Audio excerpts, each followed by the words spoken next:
Texas has a long and storied history of voter suppression.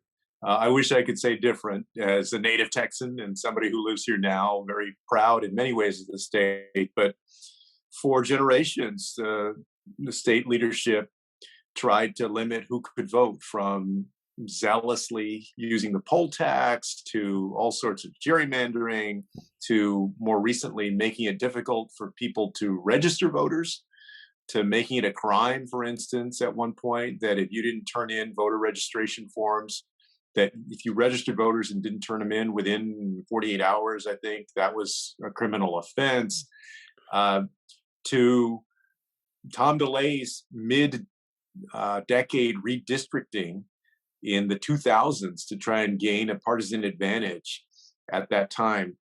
So SB 7 and HB 6, which are in the Texas legislature now, are just a continuation of that for all of the reasons that you mentioned. And this is happening against the backdrop of a state that is changing demographically.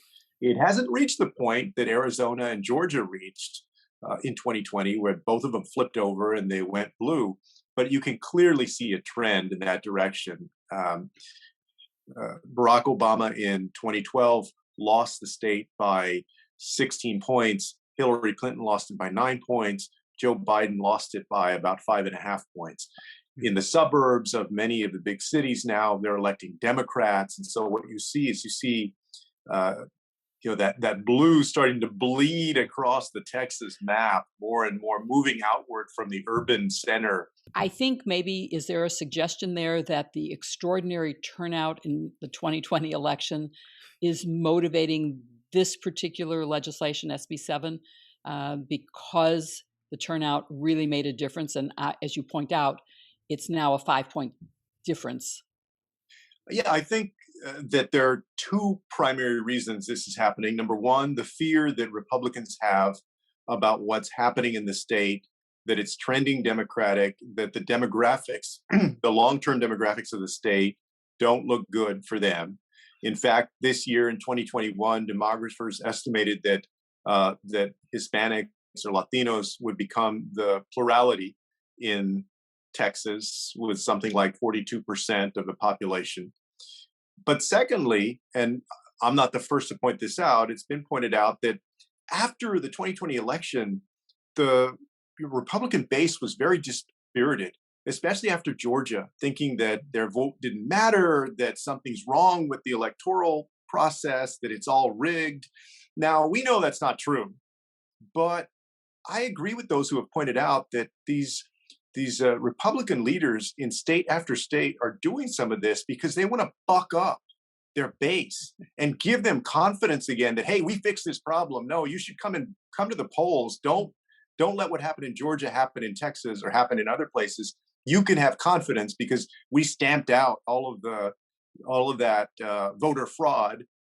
It doesn't exist, but they can tell that story to their base, like, we fixed this, and regain some of that confidence and regain the turnout that was depressed after Trump's loss and after the losses in Georgia. Interesting. That's a very interesting perspective on it. When we look at the restrictions that are in that bill, it seems like it's going to have a pretty dramatic impact on ordinary voters and minority voters. Do you think that's true, or am I overestimating how much damage it could do? Oh, it absolutely will. And it's going to affect especially voters of color, but really people, whether they're Republican or Democrat, throughout the state. A good example of that is that Harris County, which includes Houston, obviously the biggest county in Texas, they allowed for overnight voting. Right, for shift workers, people that have jobs where they can't conveniently go and vote at 2 p.m. or even at 8 o'clock at night.